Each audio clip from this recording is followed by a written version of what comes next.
11 फरवरी 2026 Iran के इस्लामी इनकलाब की 47वीं सालगिरह पर तेहरान, इस्फहान और दीगर शहरों में रियासती तौर पर मुनज़्ज़म रैलियों में एक बड़ा मुजस्समा, जिसका सर बैल जैसा, सींगों वाला, आंखें सुर्ख, जिस्म इंसानी, आग के शूलों में जलाया गया और लोग मर्ग बर इसराइल, मर्ग बर अमरीका के नारे लगा रहे थे। ये मुजस्समा बाल कहलाता है। मुजस्समा को सितारा डेविड, ट्रंप की तस्वीर और इसराइली झंडों से सजाया हुआ था। ईरानी मीडिया ने उसे मगरबी अखलाकी करप्शन के खिलाफ अलामती एहतजाज करार दिया, जबकि सोशल मीडिया पर यह एप्स्टाइन फाइल्स साजिशों से जोड़ा गया। बाल को शैतानी और गुलामों का देवता कहा जाता है। नाज़रीन, ये वाक़या कोई इत्तफाक नहीं। बाल बुत यानी शैतानी देवता की परस्तिश हज़ारों साल पुरानी है, जो बनी इसराइल में फैली और हज़रत इलियास अलैहिस्सलाम ने उसे चैलेंज किया। मगर आज ये अलामत मगरबी अखलाकी ज़वाल या साजिशों की तरफ इशारा करती है। क्या ये अल्लाह की तरफ से एक निशान है कि बुत परस्ती की जड़ें अब भी जिंदा हैं? क्या इस दौर में भी बाल जैसी परस्तिशें छुपी हुई हैं, दौलत, शोहरत या माहौलियाती अकायद में? ये सवाल हमें कदीम तारीख की तरफ ले जाता है।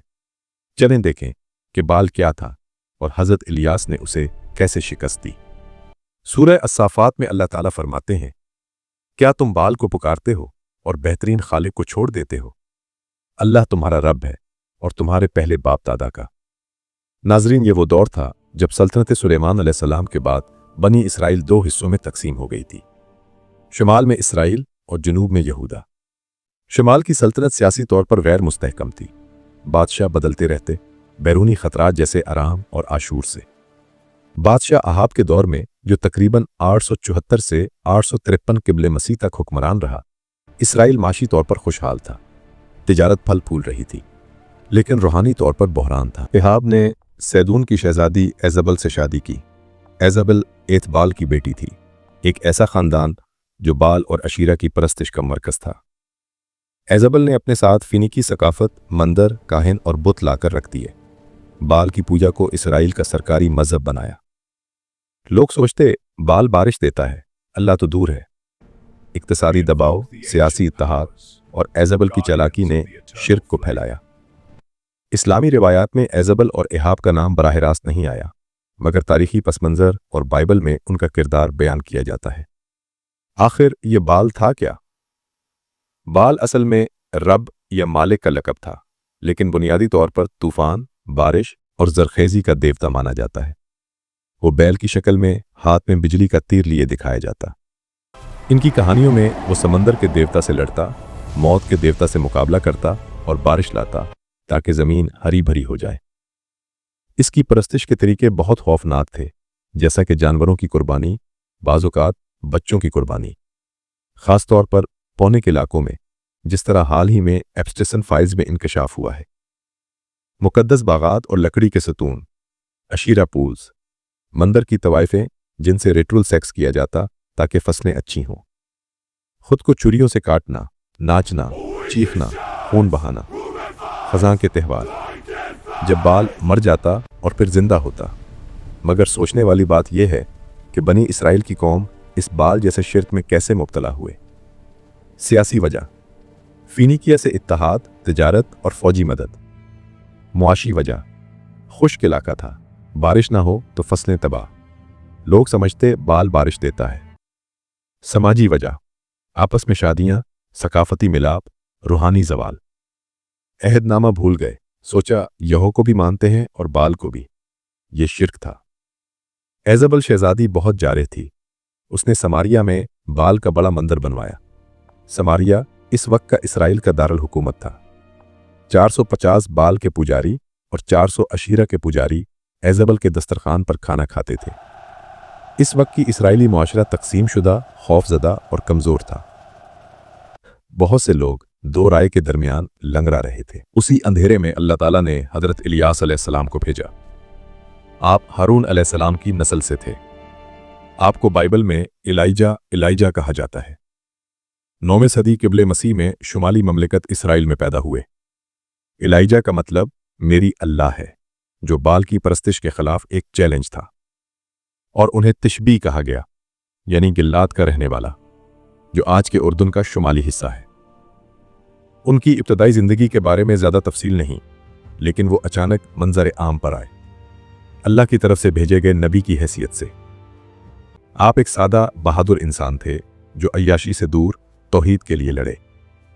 آپ نے قوم کو سمجھانے کی کوشش کی، جیسا کہ قرآن مجید کی سورت الصافات میں آیت 123 سے 126 ذکر آیا ہے۔ اور یقیناً الیاس بھی رسولوں میں سے تھے۔ جب انہوں نے اپنی قوم سے کہا، کیا تم ڈرتے نہیں؟ کیا تم بال کو پکارتے ہو اور بہترین خالق کو چھوڑ دیتے ہو، یعنی اللہ کو جو تمہارا اور تمہارے اگلے باپ دادا کا رب ہے؟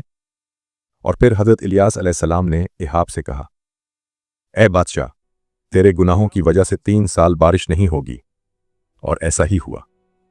خشک سالی نے قوم کو پریشان کر دیا، لوگ بھوکے مرنے لگے۔ احاب نے حضرت الیاس کو اسرائیل کا مصیبت زدہ کہا، مگر الیاس نے جواب دیا، تم اور تمہارے گھرانہ نے اللہ کے احکام چھوڑ دیے، بال کی پیروی کرنے لگے۔ اور پھر آیا کوہ کرمل کا مقابلہ۔ کوہ کرمل آج بھی اسرائیل میں ہے، ہری پہاڑیاں، بحر روم کا نظارہ، بال کی عبادت کا پسندیدہ مقام۔ حضرت الیاس نے احاب سے کہا، پوری قوم اور بال کے 450 پجاریوں کو کوہ کرمل، ماؤنٹ کارمل پر جمع کرو۔ حضرت الیاس نے چیلنج کیا، 2 بچھڑے لاؤ، تم اپنے بچھڑے کو آگ نہ لگانا، میں بھی اپنے بچھڑے کو آگ نہیں لگاؤں گا۔ جس بچھڑے پر خدا آسمان سے آگ بھیجے وہی سچا خدا۔ بال کے پجاری صبح سے دوپہر تک چیختے رہے، اے بال ہمیں جواب دے، ناچتے، خود کو کاٹتے، خون بہاتے، مگر کوئی آواز نہیں۔ حضرت الیاس نے تانا دیا، زور سے پکارو، شاید وہ سو رہا ہو یا سفر پر ہو یا بیت الخلاء میں ہو۔ شام ہوئی، کچھ نہیں ہوا۔ پھر حضرت الیاس نے اپنا قربان گاہ بنایا، 12 پتھر 12 قبائل کی یاد میں، خندق کھودی، بچڑا رکھا، لکڑیاں جمائی، پانی سے 3 بار سبتر کر دیا، پھر دعا کی، اے اللہ، ابراہیم، اسحاق اور یعقوب کے رب، آج دکھا دے کہ تو ہی اللہ ہے اور میں تیرا بندہ ہوں۔ ان لوگوں کے دل پھیر دے۔ اچانک آسمان سے آگ گری، بچڑا، لکڑیاں، پتھر، مٹی، پانی سب جل گئے۔ لوگوں نے چہرے زمین پر رکھ دیے اور چیخ اٹھے، اللہ ہی اللہ ہے، اللہ ہی اللہ ہے۔ بال کے پجاریوں کو پکڑ کر کیشو ندی میں قتل کر دیا گیا۔ پھر حضرت الیاس علیہ السلام نے دعا کی، بادل آئے، تیز بارش ہوئی اور خشک سالی ختم ہو گئی۔ یہ سب دیکھ کر ایزابل نے قسم کھائی کہ الیاس کو بھی مار ڈالے گی۔ وہ بھاگے، سینائی کی غار میں چھپے اور بعد میں علیشہ علیہ السلام کو اپنا جانشین بنایا۔ ناظرین، قرآن اس واقعے کی تفصیل بیان نہیں کرتا، مگر سورہ الصافات میں ان کی قوم کے ساتھ سخت مکالمہ اور انکار کا ذکر موجود ہے۔ اسلامی مفسرین کا کہنا ہے کہ اللہ نے انہیں معجزات عطا کیے، مگر قوم نے انکار کیا۔ حضرت الیاس کے معجزات کی بات کریں تو خشک سالی کی پیشگوئی کرنا، بیوہ کا آٹا اور تیل کا برتن بھرا رہنا، اسی بیوہ کے مردہ بچے کو زندہ کرنا، اور کوہ کرمل کا معجزہ۔ قرآن مجید فرماتا ہے، وَتَرَكْنَا عَلَيْهِ فِي الْآخِرِينَ سَلَامٌ عَلَىٰ الیاسین، ہم نے بعد والوں میں الیاس کا ذکر باقی رکھا، سلام ہو الیاس پر۔ یہ آیت اس بات کی دلیل ہے کہ ان کی جدوجہد وقتی طور پر ناکام نظر آئی، مگر تاریخ میں ان کا نام عزت سے باقی رہا اور بال کا خاتمہ ہوا۔ اگر احاب اور ایزابل کی بات کرے تو حضرت الیاس علیہ السلام نے پیشنگوئی کی تھی کہ جہاں کتوں نے نابود کا خون چاٹا، وہیں احاب کا خون بھی چاٹا جائے گا۔ بعد میں جنگ کے دوران بیٹل آف رموت گلیاد میں احاب کو ایک تیر لگا اور احاب شدید زخمی ہوا۔ وہ اپنے رتھ میں مرا اور بائبل کے مطابق اس کا خون دھویا گیا تو کتے چاٹنے لگے۔ یوں پیشگوئی پوری ہوئی۔ احاب کے بعد جب یاہو بادشاہ بنا اور ایزابل محل میں آئی، اس نے خود کو سنوارا، کھڑکی سے یاہو کو دیکھا۔ یاہو کے حکم پر محل کے خادموں نے اسے کھڑکی سے نیچے گرا دیا۔ وہ زمین پر گری اور گھوڑوں سے کچلی گئی۔ بعد میں جب دفن کرنے گئے تو صرف کھوپڑی، ہاتھ، پاؤں ملے، باقی جسم کتوں نے کھا لیا، جیسا کہ الیاس علیہ السلام نے پیشگوئی کی تھی۔ اس طرح ان دونوں کو عبرتناک موت ملی۔ ناظرین، اب سوال یہ ہے کہ 2025 میں ایران میں بال کا بت جلانا ہمارے لیے کیا پیغام ہے؟ پیغام یہ ہے کہ شرک ہر دور میں نئے روپ میں آتا ہے۔ آج بت نہیں تو مٹیریلزم، خواہشات، جھوٹی مشہوری، حرام کمائی ہے۔ اور حال ہی میں جو ایپسٹسن فائلز کا چہرہ منظر عام پر آیا ہے، ان کا تعلق کہیں نہ کہیں بال جیسے شیطانی دیوتاؤں کی پوجا سے ملتا ہے۔